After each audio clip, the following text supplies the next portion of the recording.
We're in downtown Vancouver. All right, welcome back to another video. Today we are, well, tonight, it's obviously nighttime and we've been outside all day. We're fucking hungry. It's a long weekend. We can't get into a single restaurant. I've just been out shooting photos and we just figured, why not go home and make the best fried potato I know how to do, share that recipe with you guys, and then we get to eat junk food late at night, which we're trying to do anyway. I'm gonna show you guys how to make the absolute best fried potato. We'll see you guys back at the house and we'll get to cooking.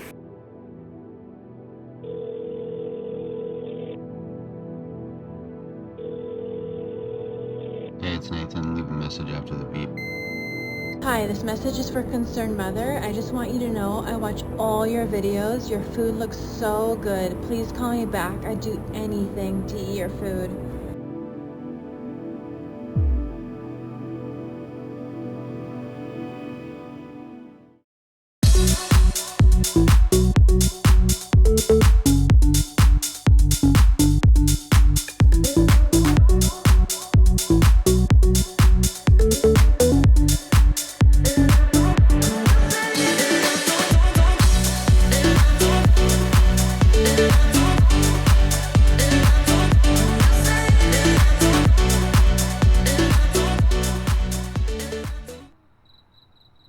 All right, we're back. We're gonna make these potatoes. I got some oil heating up. You just want oil with a high smoke point. I have a thermometer in there. I'm looking for 350 degrees. So usually that's around like medium heat, but obviously everyone's oven is different, so use your own discretion. Just use a thermometer and then you can't mess it up. So this is why these potatoes get so crispy, is that when you bake potatoes, the water in the potato actually just evaporates. So you're left with just potato. So there's no water competing with the oil that then gets you like some soggy edges. So if you pre-bake your potatoes for anything, even if you're not gonna make these fries, like if you're gonna make brunch or whatever and you're just gonna do some sauteed potatoes with eggs, pre-bake your potatoes. And then it's like when you get home from the grocery store, you can literally just like bake all your potatoes, keep them in the fridge, and then cut them as you need them. So I wanna do these like wedge style. So like late night, you know, you end up at 7-Eleven or something and you eat like some of those potato wedges. I want kind of the same vibe. That looks about right. Oh no! So they're all cut. Try not to break them. If you didn't over bake your potatoes, they shouldn't be that fragile. Yeah, like two things I think you need for like great fries. One is a good seasoning salt and a good mayo. Obviously we make a lot of mayo on this channel, so I'm just gonna make a classic one today. I wanna show you the ratio that I use for making a seasoning salt. I know a lot of people like buy those seasoning salts, little containers for like $7 or whatever, but chances are you have all these seasonings in your pantry anyway, so if you know a good ratio, you can kind of like get creative with this. I'm gonna make like a very classic one. Tastes hopefully similar to like the A&W onion ring seasoning. 1 part of all my seasonings, some granulated onion, some granulated garlic, paprika. So let's say 1 tablespoon of each. Then I do double of salt. That should be about right, maybe a little bit more. And same of sugar. You'd think I've made so many videos by now that I know how to buy groceries for them, but I still screw up all the time. And I forgot to buy sugar, but ideally I would use white sugar. Brown sugar will probably work. I put this in a yogurt container to try and shake it to see if it would work. It worked. Now taste it. Tastes dope. Wow, that's so good. When you taste it, it's gonna taste salty. It's a seasoning salt. So don't think like, oh my God, that's too salty. Like normally you would just put salt on fries, and if you just ate a little piece of salt, you'd be like, this is too salty. So if you taste it, you're really just tasting like your other seasonings, but keep in mind it is gonna be salty. Let's make our mayo before we fry these. 2 egg yolks, of course. A tiny bit, maybe a teaspoon of a nice Dijon mustard. I'm gonna go in with some lemon zest. I think for our acid in here, we're gonna just use lemon juice, as long as we get enough juice out of this. Oh no, the other strainer is dirty. I'm just gonna use a massive strainer for this. Well, I just strained the oil, you know, through the other one. Holy shit, yeah, you're right, I do have a hangnail.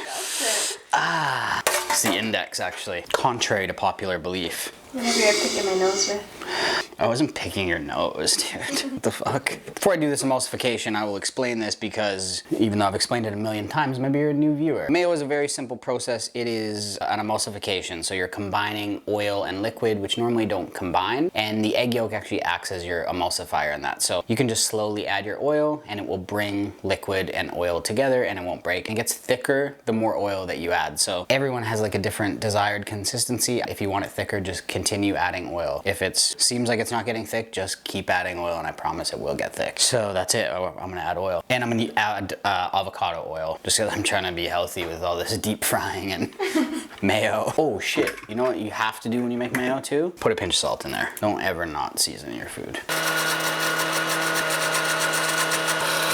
Okay, we got mayo. It's also extra yellow because of all the lemon juice. You can also just use vinegar. I just like the fruity flavor, but feel free to use vinegar. Have a taste of it. It's good, it just needs salt. Let's check our oil. We're a little bit above 350, which is kind of perfect because I'm gonna put like probably 6 pieces in, and these are ice cold. If you're using this technique, you can't bake your potatoes, cut them, and immediately put them in the fryer. They need to be cold. These are ice cold from the fridge, baked ahead of time a couple days ago. Since they're so cold, you're gonna lose some of your oil temperature. So if we're at 380 right now, that's kind of perfect because it should drop down to about 350. When you're frying at home, keep your oil level low. You don't want it ever more than halfway up the pot. The safest way to like lay things into oil, you can use like a slotted spoon if you have it, but you can honestly just put the tail end in and always just lay it away from you.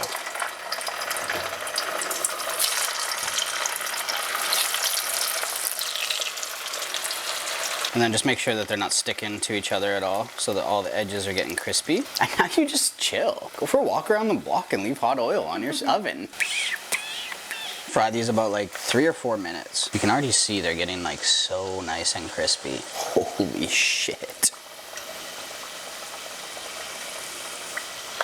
What's really nice too is these little pieces that like kind of break a little bit. Oh yeah, that's gonna be nice.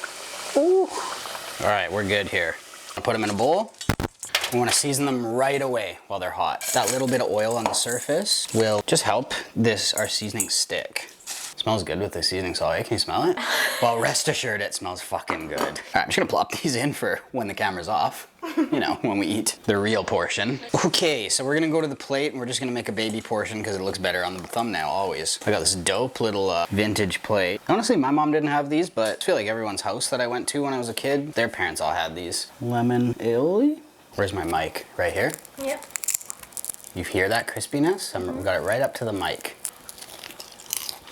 All right, I went no sauce because I want to taste seasoning salt. Seasoning salt is fucking fire, actually. It's so good. All right, let's try it with the sauce. Oh, fuck. Tastes good. You get like, I don't know, I think the reason seasoning salt is such a loved thing is because it is sweet and salty, and sweet and salty is like so classic. It literally does taste kind of like the A&W one. I think maybe they have a tiny bit of chili powder in there, but not a spicy one, but that's pretty similar.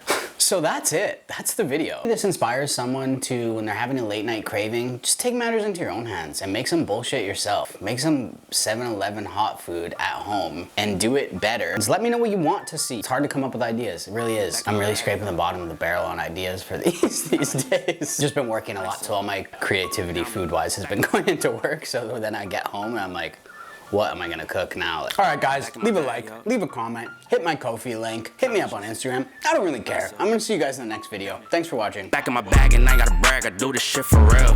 When we was down and we had nothing, we had to share a meal. We put the shit in overdrive with no steering wheel.